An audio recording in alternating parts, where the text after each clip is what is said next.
Puji nama Tuhan. Selamat pagi saudara yang dikasihi Tuhan. Shalom. Yang bersuka cita pada pagi hari, lama-lama rekan tangannya dengan sorak-sorai yang baik. Percaya pasti dan kebaikan Tuhan itu yang senantiasa menyertai kita. Mari kita katakan kami kepada Bapa dan Tuhan. Namun kita mendapat kita menebak dia.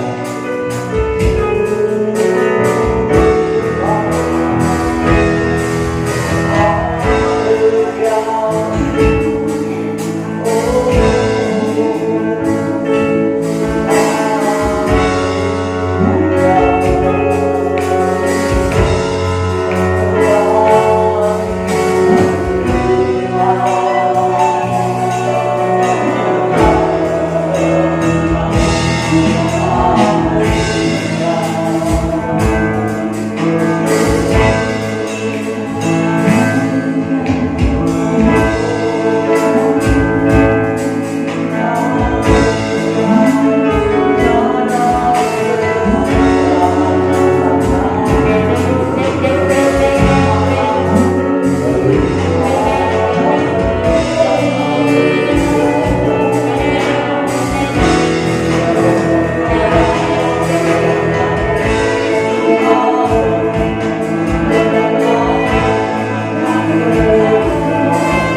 Ibadah kita pagi hari ini jadi oleh pertolongan di dalam nama Tuhan, Allah kita Khalik langit dan bumi, Allah kita yang setia, Allah yang tiada pernah meninggalkan perbuatan tangannya. Terimalah salam dari Tuhan, rahmat dari Allah Bapa, kasih sayang dan kasih karunia Tuhan Yesus Kristus. Amin. Nama Tuhan. Haleluya. Tetap berdiri. Berapa banyak saudara di sini yang mengimani bahwa Tuhan Yesus baik? Boleh tambahkan jempol tinggi-tinggi. Oke, jangan diturunkan dulu. Kita mau sapa kanan kiri depan belakang kita. Tunjuknya diangkat ke atas. Ditempelkan begini. Shalom, shalom, shalom. Tuhan Yesus baik. Kita mau bersyukur dan angkat pujian kita karena kita punya Tuhan yang kesetiaan yang besar di dalam kita dan mengerjakan perkara-perkara besar dan mujizat dalam kehidupan kita. Haleluya.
Mudah-mudahan kembali bagi Tuhan.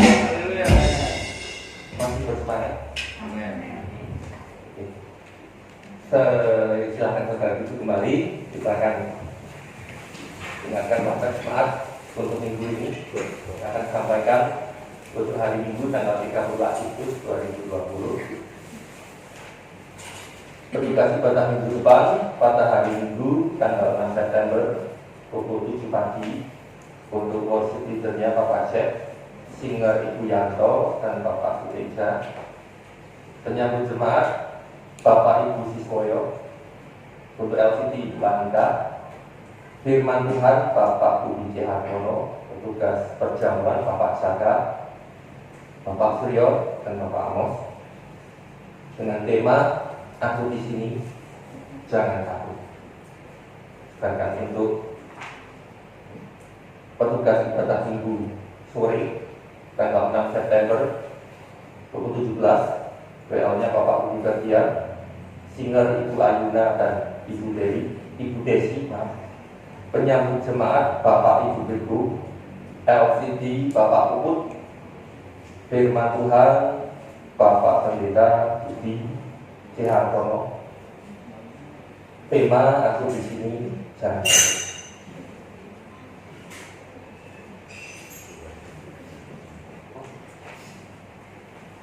Untuk petugas perjamuan Bapak Yanto dan Bapak Sartono. Saya lupa anak ini.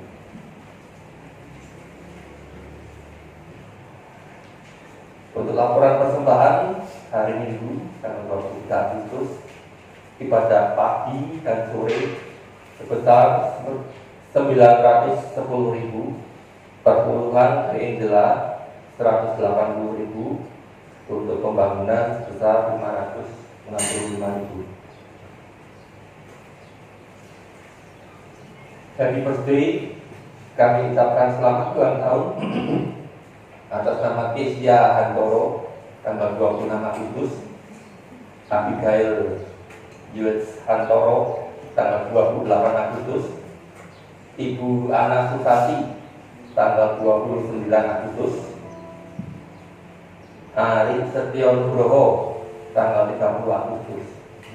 Kiranya Tuhan Yesus memberkati dengan panjang umur, kesehatan, dan kekuatan serta berkat yang berlimpah. Kemudian kami sampaikan berita duka cita. Kami segenap majelis dan jemaat IIA Purworejo turut bersimpati atas meninggalnya Bapak Mastor Manduru atau kakak dari Bapak Virgo Manduru pada hari Senin tanggal 24 Agustus 2020 di Jakarta. Kiranya Tuhan memberikan kekuatan dan penghiburan bagi keluarga besar yang ditinggalkan. Sekian mata jemaat yang dapat saya sampaikan. Saudara, kita akan sama-sama mendengarkan firman Tuhan, sama-sama kita siapkan hati menerima firman Tuhan pada hari ini. Percaya dengan kita mendengarkan firman Tuhan, iman kita pun semakin dibangkitkan lebih lagi dan semakin percaya mengandalkan Tuhan. Kami bersyukur karena Engkau senantiasa menjadi sumber pengharapan bagi setiap kami dan menjadi jawaban atas setiap doa-doa kami, pertolongan untuk setiap hal-hal yang mustahil dan tidak mungkin kami kerjakan.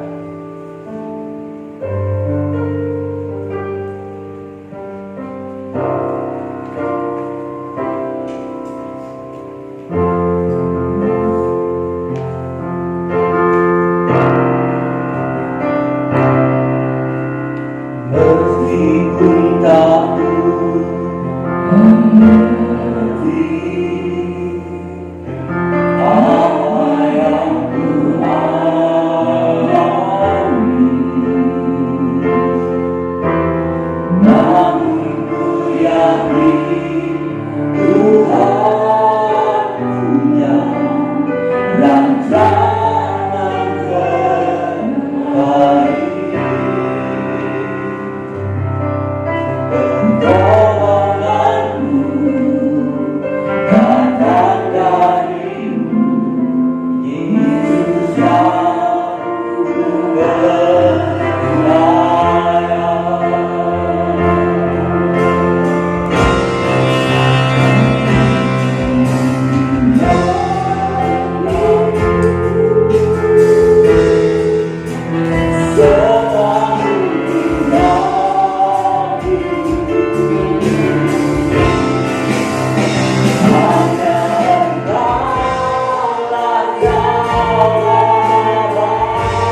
kami mempercayai apa yang kami naikkan melalui pujian saat ini Tuhan, bahwa apa yang tak mungkin bagi kami itu mungkin bagi Tuhan.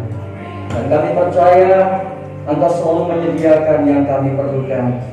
Kalau Engkau memperhatikan burung-burung di udara, semua ciptaan Tuhan, terlebih kami, orang-orang yang sudah Engkau tebus, yang sudah Engkau beli dengan darah-Mu, pasti Tuhan memperhatikan kami. Dan ketika Tuhan memperhatikan kami, Engkau menyediakan semua apa yang kami perlukan untuk hidup ini. Kami sebentar akan belajar firman-Mu. Tuhan tolong kami, Tuhan bukakan pikiran kami, beri kami pengertian, pemahaman. Dan bila kiranya firman Tuhan pada pagi ini boleh menguatkan kami, boleh membawa kami semakin bersemangat, bergairah, dan semakin percaya kepada Tuhan yang mengasihi kami. Engkau berbicara lewat hamba-Mu dan Engkau mengurapi setiap kami. Dalam nama Yesus kami berdoa. Amin. Silakan Ibu, Bapak Ibu, saudara yang kasih Tuhan. Pagi hari ini adalah minggu yang terakhir di bulan Agustus. Kita sebentar akan memasuki bulan yang ke-9 dan akan begitu cepat menutup tahun ini. Ya, Bapak Ibu sudah kasih Tuhan, tema kita pada minggu ini adalah doa menghasilkan mujizat. Saya percaya setiap kita pasti merindukan mujizat itu dalam kehidupan kita. Ya, saya yakin tidak ada yang tidak ingin mujizat dalam hidupnya. Setiap kita ingin mujizat terjadi dalam hidup kita. Karena ada banyak hal yang tidak bisa kita selesaikan dengan kekuatan kita, dengan kemampuan kita, dengan akal kita yang terbatas, dengan uang kita, dengan kepandaian kita. Dan ada banyak hal yang tidak bisa kita selesaikan dengan apa semua yang ada pada diri kita, dengan kekuatan manusia. Ya, itu sebabnya kita butuh mujizat. Karena banyak hal kita mentok, banyak hal kita berpikir itu jalan buntu, tidak bisa lagi selesai. Ya, sudah finish, sudah selesai begitu, sudah akhir daripada semuanya. Tetapi saudara kasih Tuhan, ketika mujizat Tuhan terjadi, ketika Tuhan menyatakan mujizatnya, maka apa yang tidak mungkin kita selesaikan, apa yang tidak mungkin kita bisa atasi, itu semuanya bisa terlewatkan karena ada mujizat daripada Tuhan. Dan saudara, Tuhan itu ingin memberikan mujizatnya kepada kita. Ini beda dengan musuh-musuh kita. Kalau musuh kita tidak ingin kita ini survive, musuh kita tidak ingin kita bangkit saat kita jatuh, musuh kita tidak ingin kita menang saat kita perang, musuh kita tidak ingin kita hidup di dalam bahagia. Ya, itu sebabnya mereka tidak ingin saudara itu semuanya terjadi dalam hidup kita. Tapi tidak demikian dengan Tuhan. Alkitab mengatakan Dia itu Bapa kita anaknya. Dan saya yakin setiap kita orang tua ingin melihat anaknya mesti berhasil walaupun ada tantangan. Setiap orang tua ingin, setiap bapak ingin anaknya ini sukses walaupun menghadapi pergumulan berat. Itu sebabnya saudara, keinginan Tuhan dalam hidup kita adalah Dia ingin memberikan mujizatnya kepada kita. Memang bagi kita sulit, bagi kita tidak mungkin, bagi kita itu mustahil. Tapi saudara, Tuhan ingin menyatakan itu bagi kita. Tuhan tidak butuh mujizat, kita yang butuh mujizat. Tapi Tuhan ingin memberikan mujizat itu dalam kehidupan kita. Ya, itu adalah keinginan, kerinduan hati Tuhan, menyatakan kehadirannya dalam kehidupan anak-anaknya, menyatakan pertolongannya dalam kehidupan anak-anaknya. Itu adalah kerinduan hati Tuhan yang paling dalam. Itu sebabnya itu harus ada dalam diri kita dulu. Ketika kita mau berdoa, kita harus punya keyakinan, kita harus punya saudara pemahaman yang benar bahwa Allah ingin menolong kita, Allah ingin campur tangan dalam hidup kita, Allah tidak pernah membiarkan kita. Ya, itu harus ada dulu supaya sudah kasih Tuhan. Dengan pemahaman itu kita mendekati Bapa kita, mendekati Tuhan dengan sebuah langkah yang mantap bahwa Dia pasti mau tolong saya.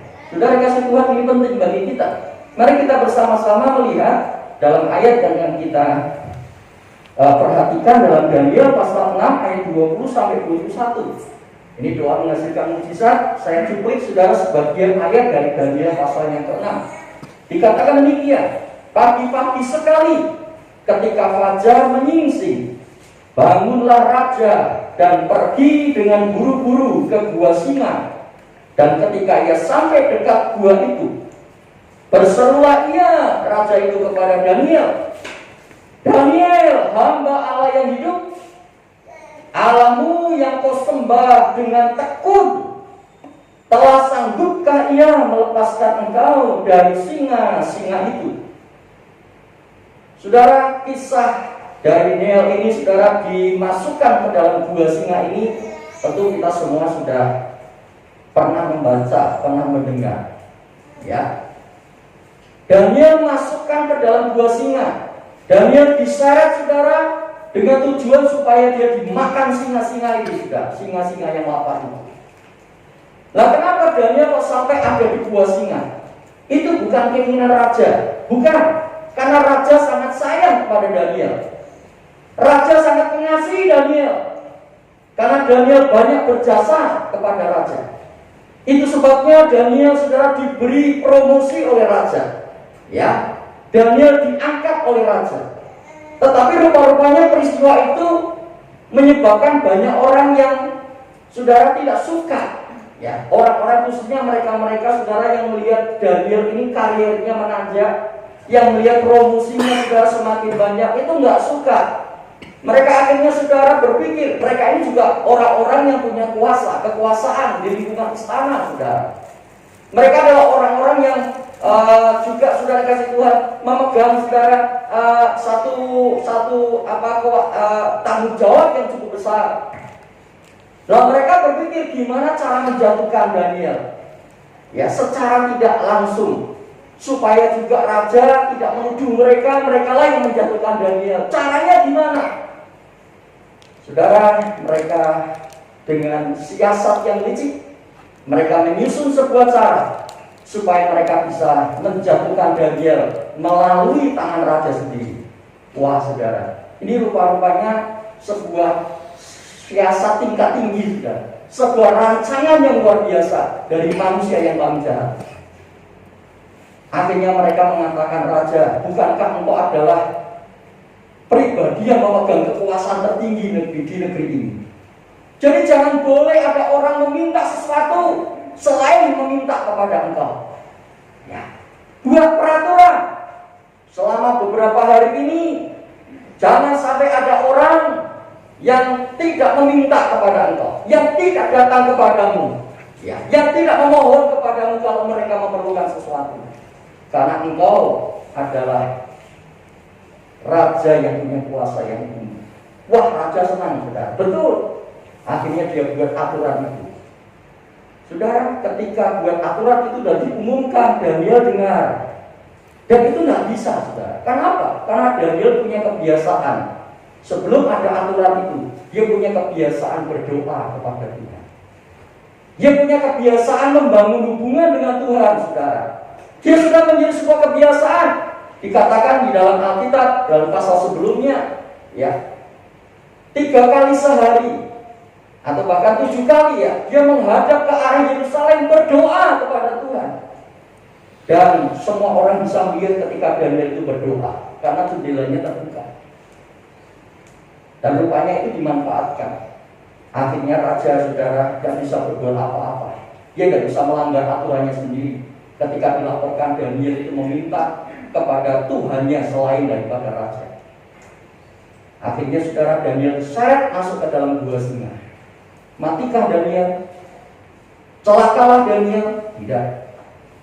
Tidak. Apakah Daniel binasa? Karirnya berhenti? Tidak. Justru di dalam gua singa itulah mujizat Tuhan terjadi. Luar biasa. Daniel berhadapan bukan dengan anak singa. Daniel berhadapan bukan dengan anak kucing, saudara. Dia berhadapan dengan singa-singa yang lapar. Saudara bisa bayangkan. Ya, ini real, saudara. Ini bukan kayak dongeng kancil Laut Timur, saudara. Ya, ini kisah betul, sejarah mencatat. ada manusia yang masukkan dalam gua singa dan tidak mati di dalam gua singa yang kelaparan. Ini kisah nyata. Ternyata mujizat Tuhan terjadi. Dan dia tidak berdaya dari singa itu. Dan dia secara logika mati saya. Tapi Tuhan sumber mujizat nyatakan mujizatnya kepada Daniel. Saudara, mungkin kita seperti kayak Daniel. Banyak orang yang musuh kita. Banyak orang yang tidak senang karya kita naik. Banyak orang yang tidak senang pekerjaan kita sukses. Banyak orang yang tidak senang kita bahagia. Banyak orang yang tidak senang keluarga kita sejahtera. Mereka ingin hancurkan itu, saudara. Dan ketika hancur mereka ketawa-tawa. Tapi Tuhan tahu. Itu sebabnya Tuhan ingin memberikan mujizatnya kepada kita. Karena Yesus bermujizat. Nah, saudara, bagaimana doa yang menghasilkan mujizat itu? Mari kita lihat yang kedua. Slide yang kedua. Yang pertama, saudara, doa yang menghasilkan mujizat itu seperti apa? Yang pertama adalah menempatkan doa sebagai hal utama. Sudah. Kalau kita ingin melihat mujizat Tuhan terjadi dalam hidup kita, kalau kita ingin, saudara, Tuhan menyatakan mujizatnya bagi kita, maka doa harus kita tempatkan sebagai hal utama dalam hidup kita. Ketika kita lihat dalam Daniel pasal 6 ayat 11, Daniel 6 ayat 11 ayat di atasnya. Demi didengar Daniel bahwa surat perintah itu telah dibuat. Tadi saya sudah ceritakan ya, surat perintah apa? Surat perintah supaya semua penduduk yang ada di Babel itu memohon hanya kepada raja. Setelah dengar surat perintah itu dibuat, pergilah ia ke rumahnya. Daniel pulang ke rumahnya.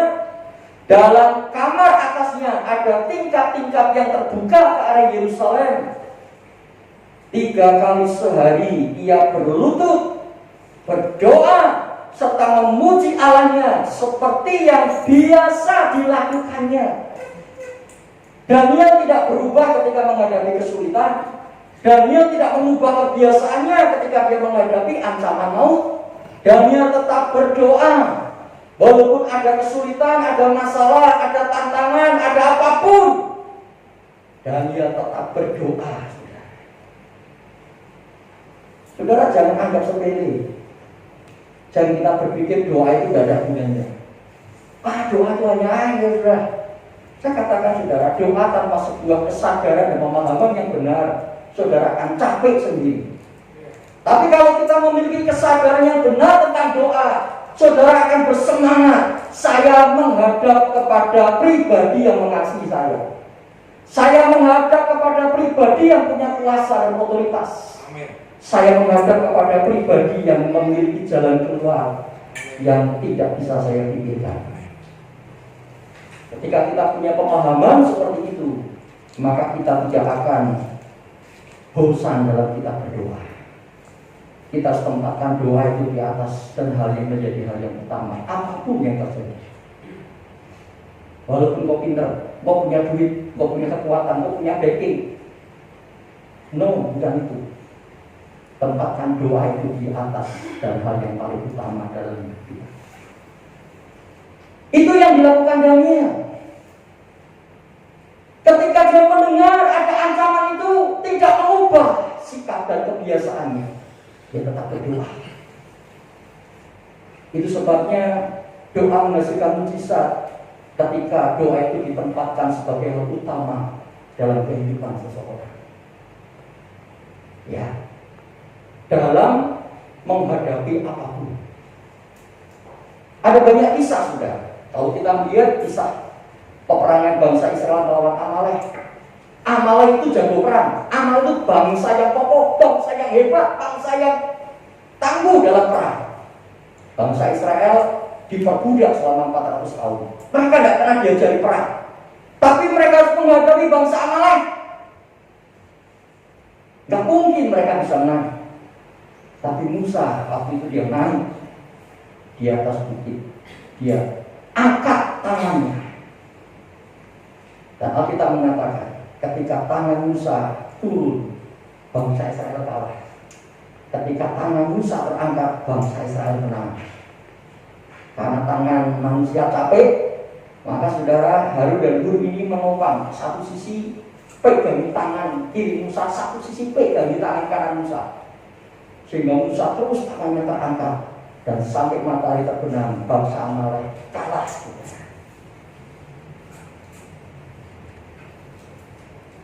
Karena Musa tetap mengangkat tangannya di hadapan Tuhan. Capek, tapi Musa percaya inilah satu-satunya yang bisa mengalahkan peperangan ini. Saudara, orang pintar dalam dunia ini tidak ada yang kurang-kurang. Banyak sekali saudara orang pintar dalam dunia ini. Tapi satu hal bagi kita mungkin bukan orang pintar. Kita mungkin bukan orang yang tahu ekonomi, tapi kita orang percaya ada sumber mujizat dalam kehidupan kita, yaitu Tuhan. Tempatkan Tuhan di atas semuanya. Doa di atas semuanya. Utamakan itu dalam menghadapi apapun. Kalau kita lihat juga kisahnya Elia, demikian juga dengan Elia, dia berdoa. Ya. Karena kekeringan yang begitu hebat, 3 tahun tidak ada hujan. Tapi kemudian Elia berdoa. Dan yang terjadi adalah hujan itu turun atas negeri. Demikian juga saudara dalam kisahnya Tuhan Yesus. Ketika di Taman Getsemani sebelum disalibkan, diajak murid-muridnya, dia berdoa di sana. Dia berdoa. Bahkan dikatakan peluhnya seperti darah. Hatinya gentar. Dia perlu berdoa. Dia panggil murid-muridnya beberapa, tapi murid-muridnya tidur. Berapa kali Yesus berdoa di Taman Getsemani? 3 kali Yesus berdoa di Taman Getsemani. Dia berdoa. Apa mujizatnya? Apakah Yesus tidak jadi disalib? Enggak, Yesus tetap disalib. Tapi dia sudah kalahkan ketakutan salib itu dengan doanya. Itu mujizat yang luar biasa. Seorang anak bertanya kepada ibunya, "Mama, kenapa kok mama sering atau senang berdoa? Mama dapat apa sih?" Ya. Bukankah ketika mama berdoa waktunya banyak yang hilang? Ya. Mamanya bilang, "Emang mama secara nyata tidak dapat apa-apa ketika mama berdoa? Saat mama berdoa, ya, tidak secara tiba-tiba kemudian uang jatuh blek, nggak tiba-tiba langsung saudara, ya, surat hutang jatuh blek, tulisannya lunas, ya, nggak tiba-tiba saudara emas itu jatuh blek, wah kaya raya."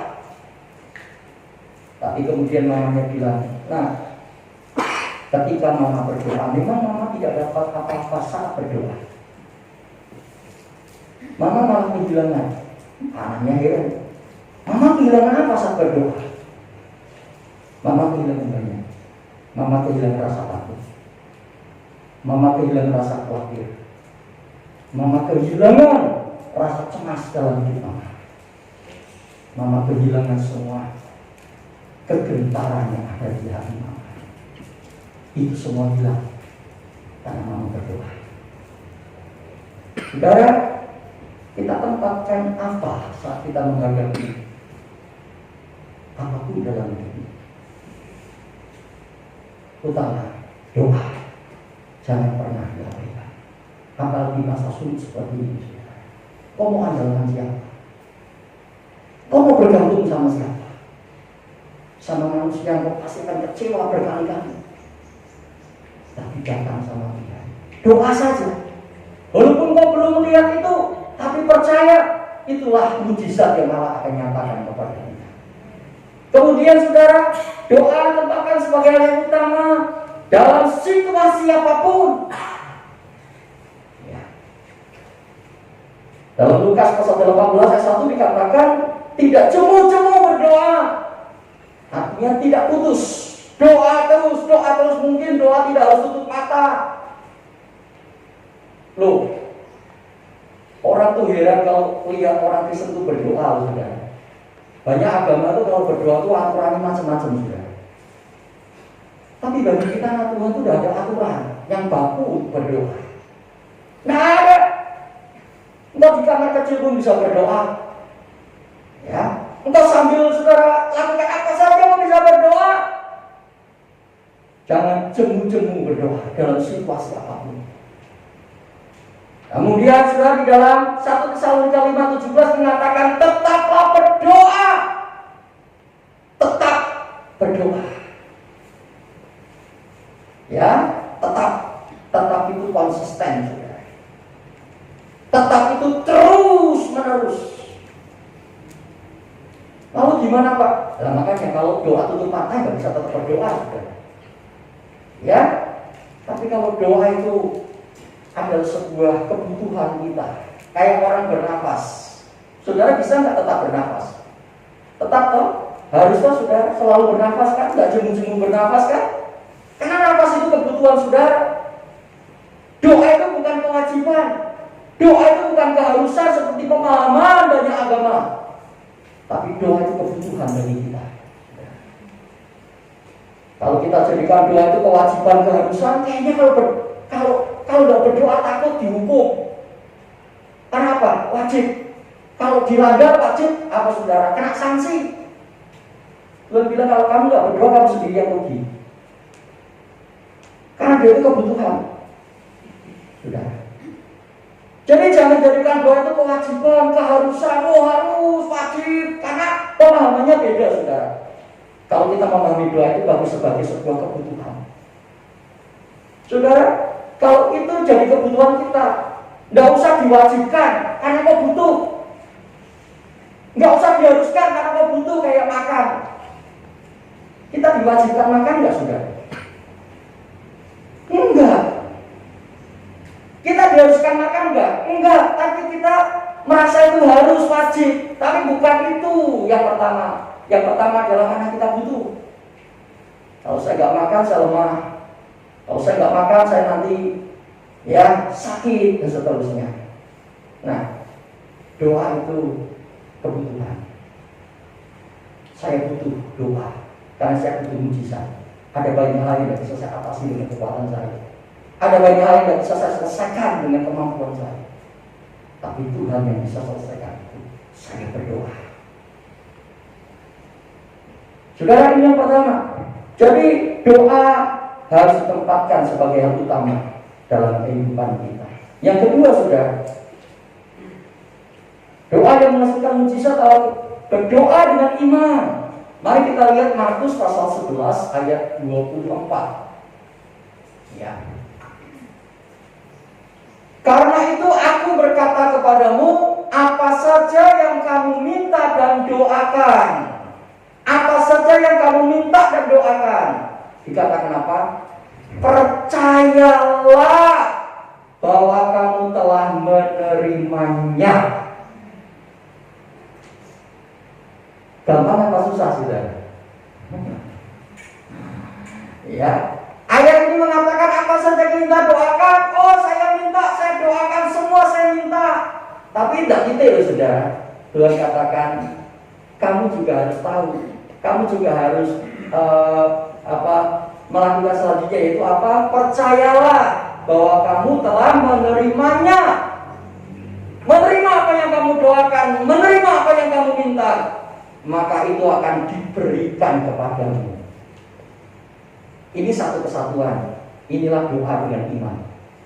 Makanya di depan saya katakan, kalau kita berdoa tanpa pemahaman yang benar, capek doa kita. Kita akan pikir kapan bare ya, kapan selesainya ya. Waduh, sudah kesemutan kaki saya, sudah bete saya, karena pemahamannya kurang.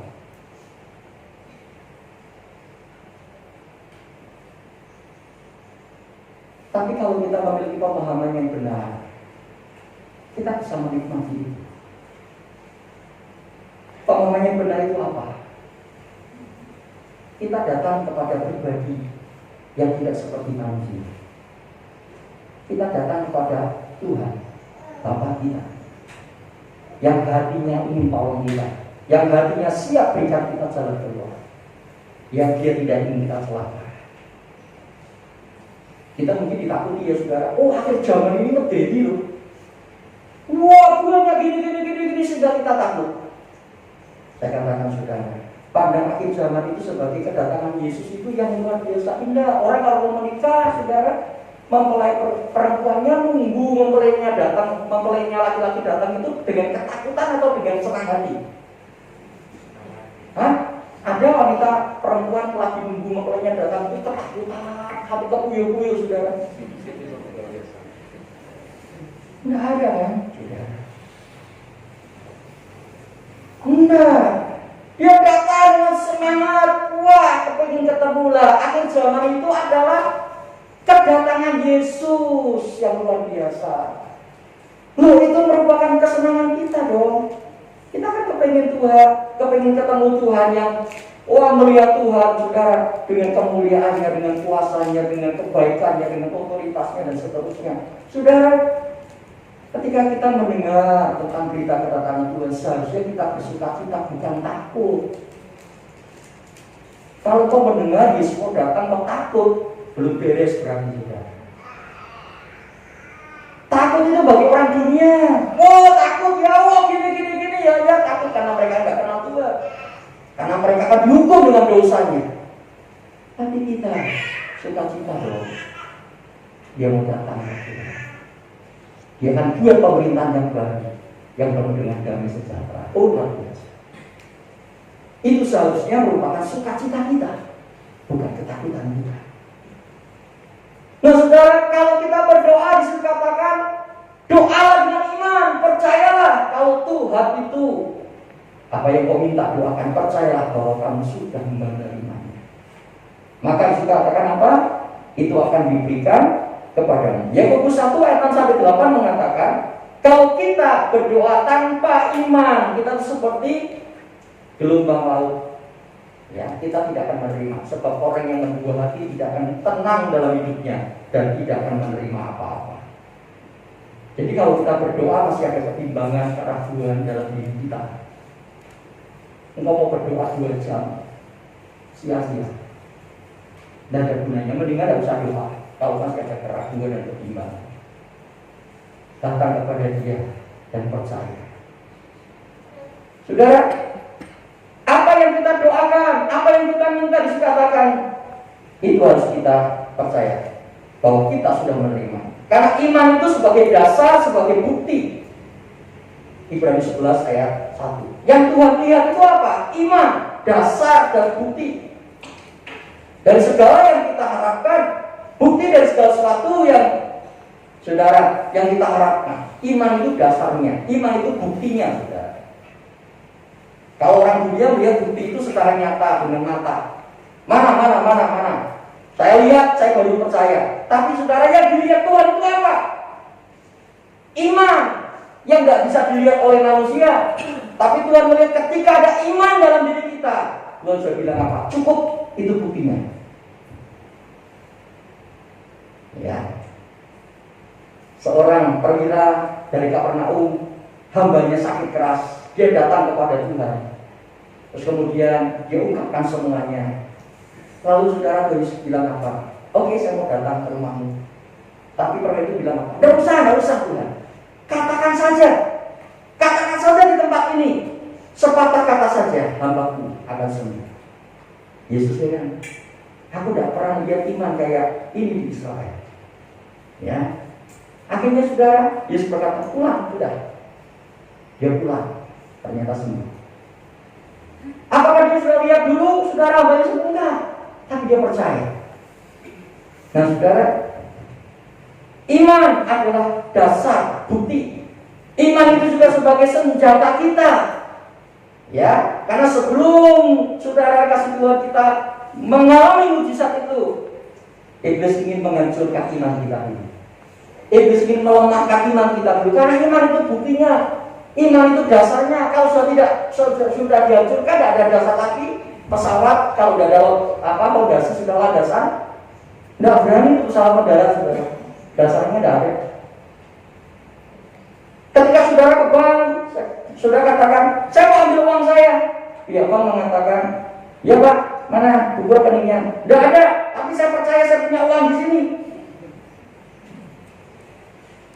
Pegawai bank akan katakan, Pak Satpam, tolong saya orang itu uang.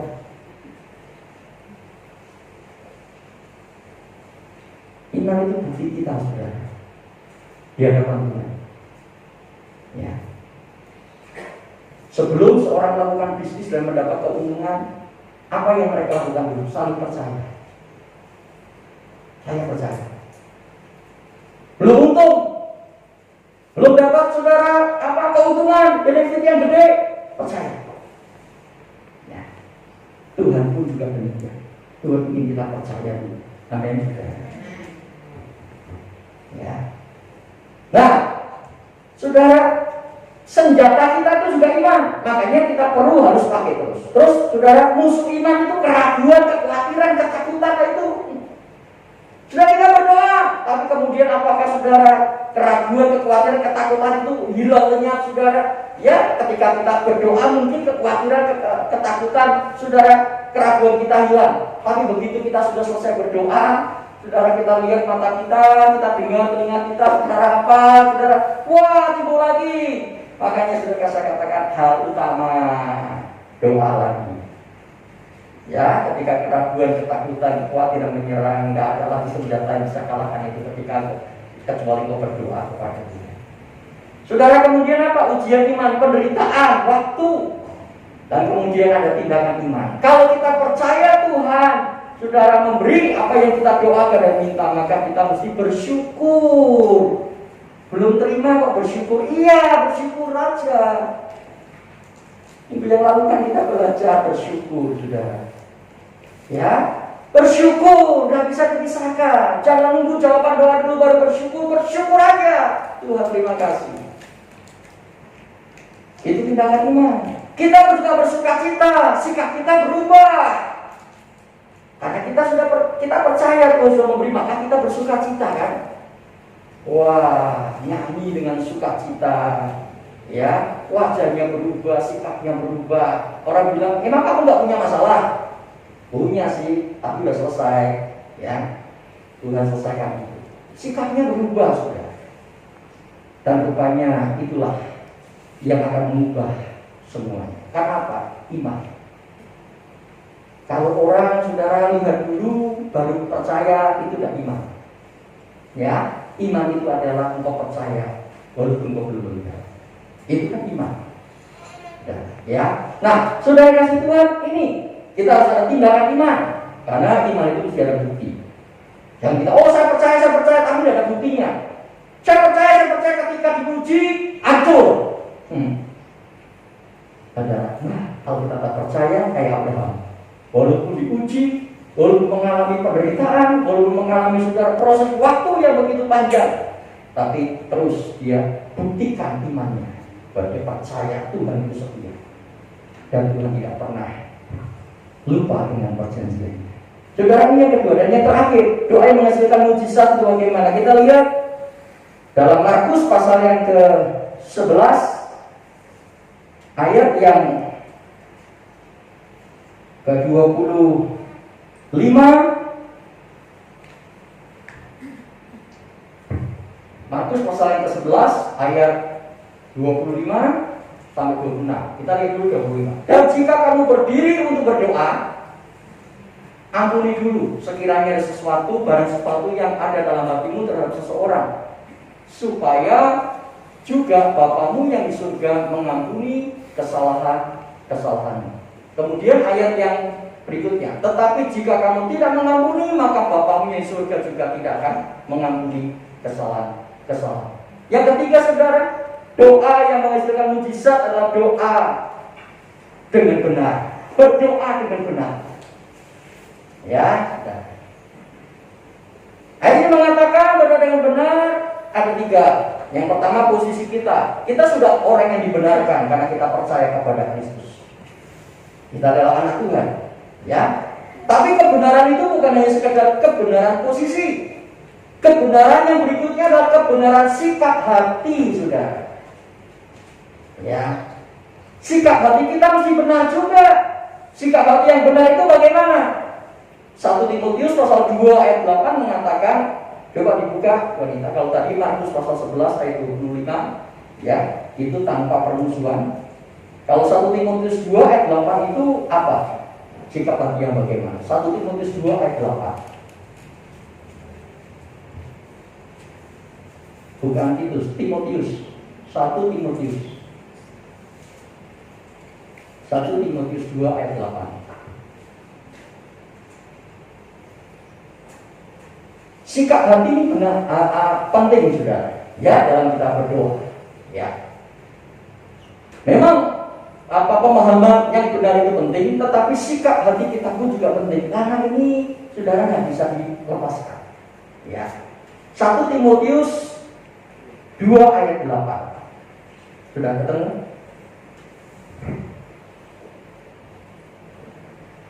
Ya. Oleh karena itu aku ingin supaya di mana-mana orang laki-laki berdoa dengan menadahkan tangan yang suci, tanpa marah dan tanpa perselisihan. Bapak Ibu, kita perlu memiliki sikap hati, dan sikap hati itu kita yang membenahinya. Ya, kita yang membenahinya. Kita yang harus, saudara, mengaturnya agar memiliki sikap hati yang benar. Dalam Markus pasal 11 tadi ayat 25 mengatakan sikap hati tanpa permusuhan, pengampunan, kan? Kemudian dalam 1 Timotius 2 ayat 8 ini sikap hati yang benar adalah tanpa kemarahan, tanpa perselisihan. Ini memang ditulisnya laki-laki, tetapi bukan berarti perempuan tidak, saudara. Ya, bukan berarti perempuan boleh marah, boleh berselisih, saudara. Ya, enggak. Tapi setiap orang, khususnya memang laki-laki, karena laki-laki itu kepala.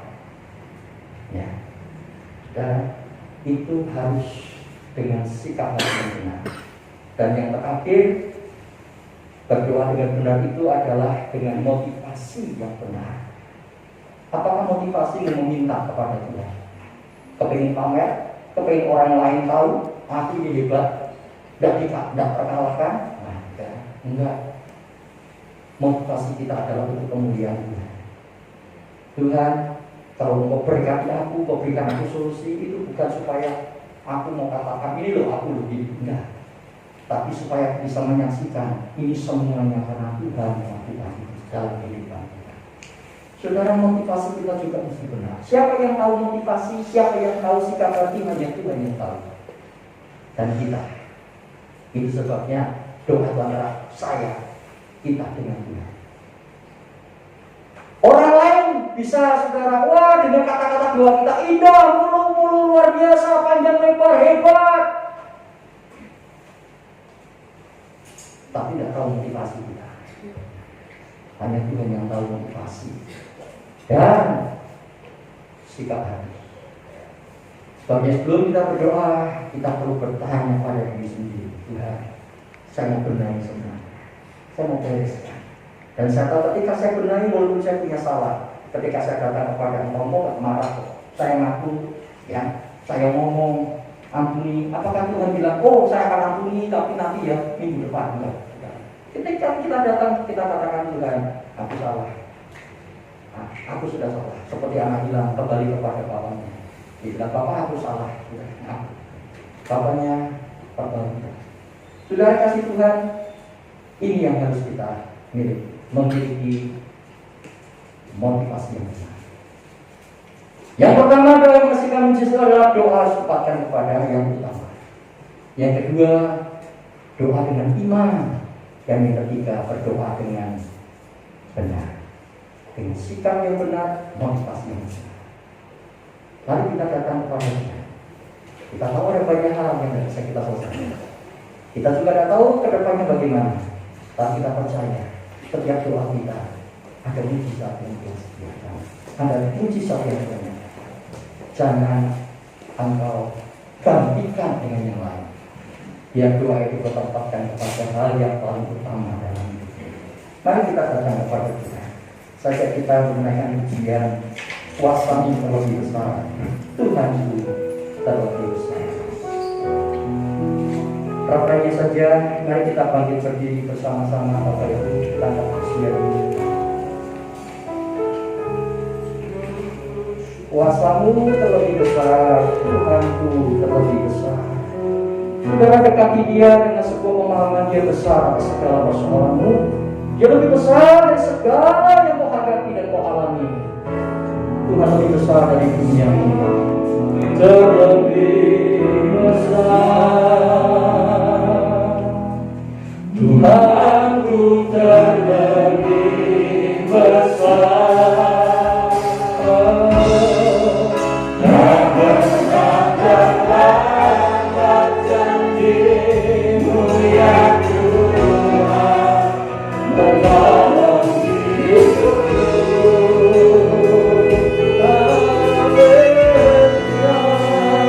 Kuasa-Mu terlebih besar, Tuhanku terlebih besar. Tak pernah terlambat janji-Mu ya Tuhan, berikan hidupku. Tapi dari kuasa-Mu, kuasa-Mu terlebih besar, Tuhanku terlebih besar. Tak pernah terlambat janji-Mu ya Tuhan, menolong hidupku.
setiap pergumulan, tantangan, kesulitan, kami mau Tuhan mengatakan itu tidak akan pernah menghentikan kami berdoa, tidak akan pernah membuat doa kami semakin berkurang, tapi kami akan tetap berdoa dalam setiap situasi apapun, dalam setiap keadaan apapun, dalam menghadapi kondisi apapun, karena itulah yang memang Kau tempatkan dalam kehidupan kami. Hanya doa yang bisa menggerakkan tangan Tuhan, yang menggerakkan Tuhan mujizat itu nyata dalam kehidupan kami, menghadirkan akan pertolongan Tuhan. Dengan berdoa kami melihat hal-hal yang tidak bisa kami atasi dengan kekuatan kami, hal-hal yang tidak mungkin bisa kami tembus dengan kepandaian kekayaan kami. Mampu Tuhan kerjakan itu dalam kehidupan kami. Tuhan, kami mau seperti Daniel, walaupun menghadapi ancaman situasi yang sulit, membahayakan, tapi itu tidak akan mengubah kami, tidak akan pernah mengurangi doa kami, tidak akan pernah mengurangi waktu kami untuk kami terus membangun hubungan kami dengan Tuhan. Akan terus semakin intens dan semakin kami tingkatkan dalam kehidupan kami. Kami juga mau berdoa dengan iman percaya kami bahwa Engkau Tuhan yang mendengar, Tuhan yang hadir, Tuhan yang tahu akan setiap pergumulan kami, dan bahkan Tuhan yang menyediakan kepada kami jalan keluar, pertolongan atas setiap kehidupan kami. Kami percaya Engkau Tuhan yang baik, Tuhan yang kasih setianya selama-lamanya, Tuhan yang ingin membuat kami dan melihat kami bahagia, Tuhan yang ingin selalu mencurahkan berkat-Nya bagi kami semuanya, Tuhan yang selalu setia dalam kehidupan kami, melebihi pribadi manapun.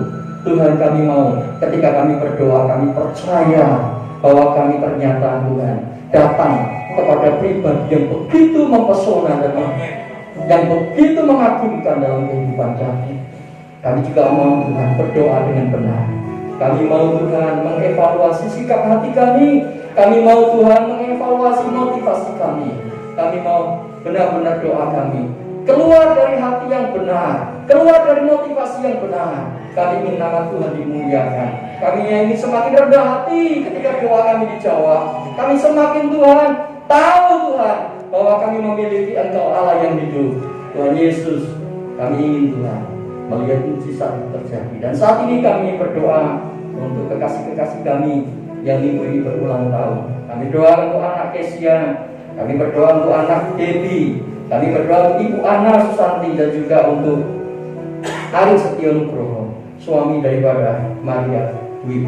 Tuhan, kami doakan supaya saat-saat mereka ditambahkan usianya oleh Tuhan, Tuhan juga menuntun langkah mereka dan menolong mereka. Tuhan menyertai mereka.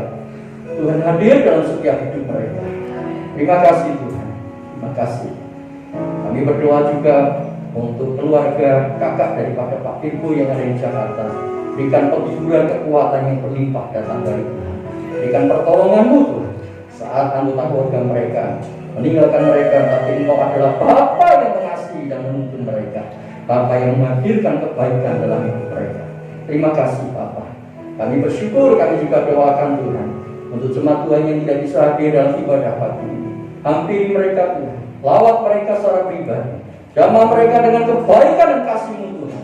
Kuatkan mereka di tengah-tengah keadaan yang mungkin menakutkan, tapi kehadiran Tuhan akan memberikan damai sejahtera, sukacita bagi mereka. Terima kasih Bapak. Kami menyerahkan pemerintah kami Indonesia, pemerintah pusat, pemerintah daerah Kabupaten Purworejo ke dalam tangan Tuhan. Engkau sendiri yang akan menuntun para pemimpin-pemimpin kami, memberi hikmat, roh takut akan Tuhan, penyertaan dalam menjalankan tugas-tugas mereka, agar roda pemerintahan pusat maupun daerah bisa terus berjalan dengan baik. Kau memberkati kota Purworejo dengan keamanan, dengan perlindungan, proteksi daripada Tuhan. Walaupun kami harus mendisiplin diri dalam menjaga kesehatan, tapi kami percaya perlindungan Tuhan itu sempurna, melebihi masker, melebihi hand sanitizer, melebihi apapun perlindungan Tuhan bagi kami. Itu luar biasa. Dan Tuhan memproteksi kami dengan sempurna. Usaha anak-anak-Mu, pekerjaan tangan anak-anak-Mu, Tuhan, yang dikelola oleh setiap anak-anak Tuhan juga yang akan memberkati. Terima kasih Bapak. Sebentar kami pulang meninggalkan tempat ini, penyertaan-Mu bersama dengan kami. Mari kekasih Tuhan, arahkan hatimu kepada Tuhan, dan pulanglah dengan membawa berkat yang daripada. Kiranya anugerah yang berlimpah dari Bapa, kasih sayang daripada Tuhan Yesus Kristus, persekutuan dengan Roh Kudus akan turun menyertai kita, mulai pagi sampai selama-lamanya, sampai Tuhan Yesus datang kembali yang kedua kalinya. Immanuel, Tuhan menyertai kita.